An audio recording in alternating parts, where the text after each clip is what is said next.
What's up, guys? Welcome back to the shop. In today's video we're going to be working on this billet, one of the ones that we did last week. If you haven't checked out that video, I'll leave a card right here so you can check it out, or I'll definitely have it linked at the end of the video if you want to check out how to make this billet. I'm not sure what I'm going to make out of it, but for starters I do know that I need to cut that off so I can forge back the edge, which is on this side, forge it back to be able to make a usable knife, and then I'll see what I make from there. Alright guys, so as I was setting up to do the cut, I realized that I could make a Seax out of this, a Viking Seax.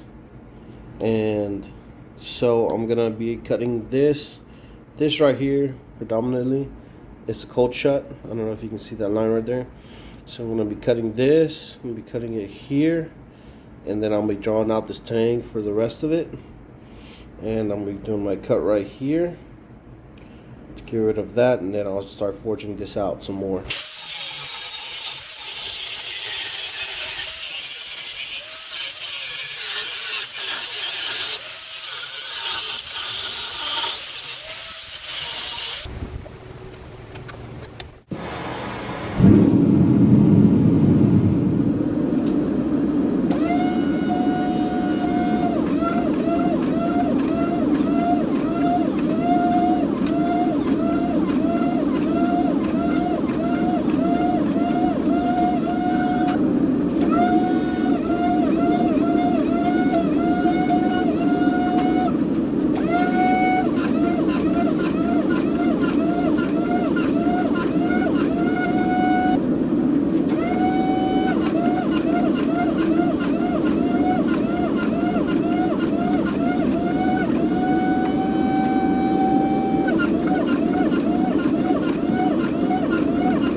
Alright guys, so I got the knife forged out. Pretty close to shape. There's definitely some work I gotta do to refine some edges and straighten some lines up. But other than that, it looks pretty good. We're gonna have to go on ahead and hit it with the abrasive wheel to get some of the scale off before we take it to a 2x72.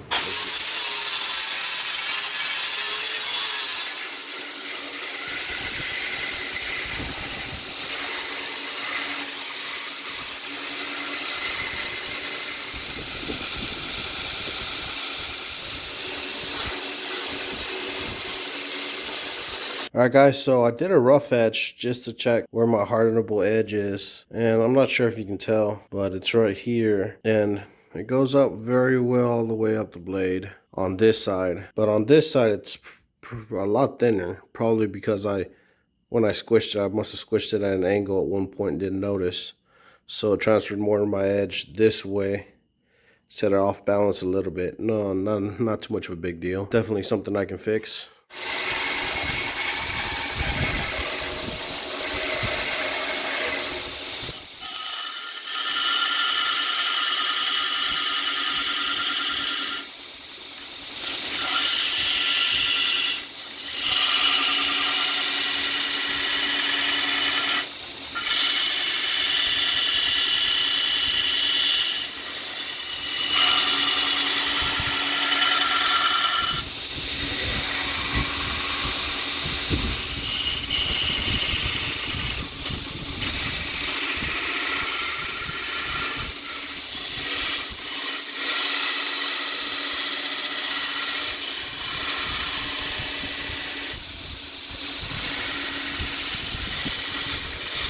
Alright guys, so the knife is rough ground.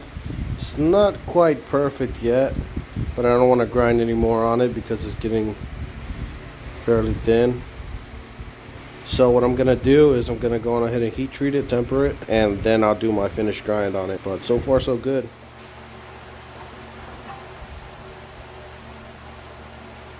Alright guys, so we are out of the temper. Have slight warpage on the edge of the knife. I don't know if you can tell. It has some slight warpage, but the spine is pretty good. So I can just clean that up in the grinder, no big deal. I'm going to give it its final grind now, get everything up to dimensions, and go on ahead and hand sand it. That way we can get it in the etching and see what we got.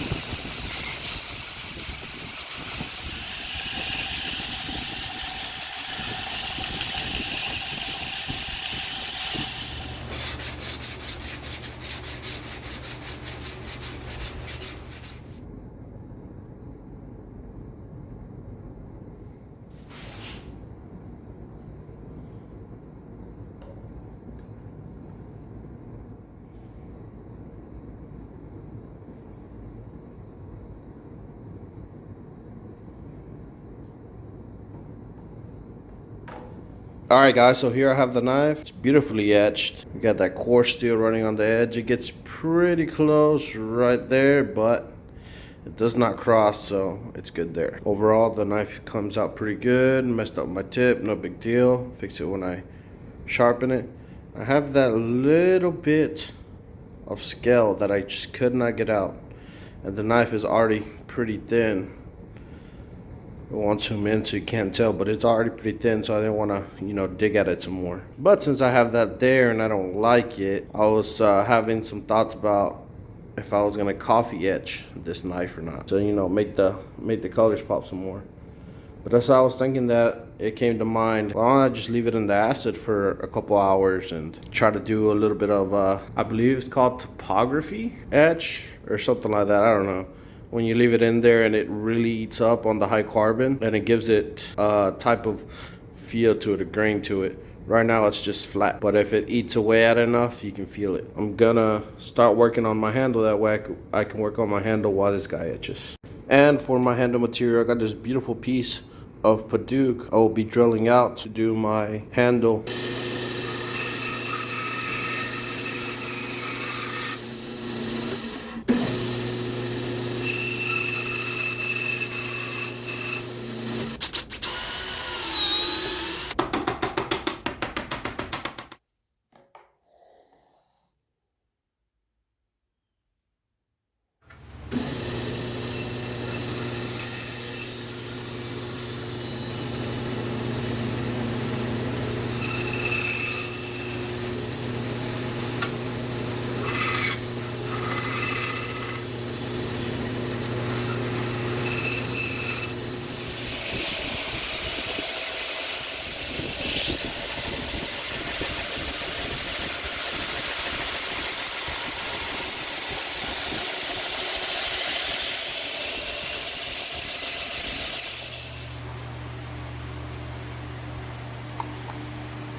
Alright guys, that's it for this knife. I'll have a short clip at the end with a close-up of the knife. The acid etch I did came out really pretty, as you can see right there. It has a lot of detail, and it's kind of a pain when you try to clean it off because all these little ridges try to grab onto the shop towels or napkins, especially when you're trying to put oil on it.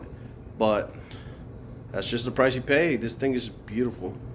I very much like it. And I guess from sitting so long inside of the acid, the 15 and 20 started getting like a darker shade to it, like a reddish, orangish something, I don't know.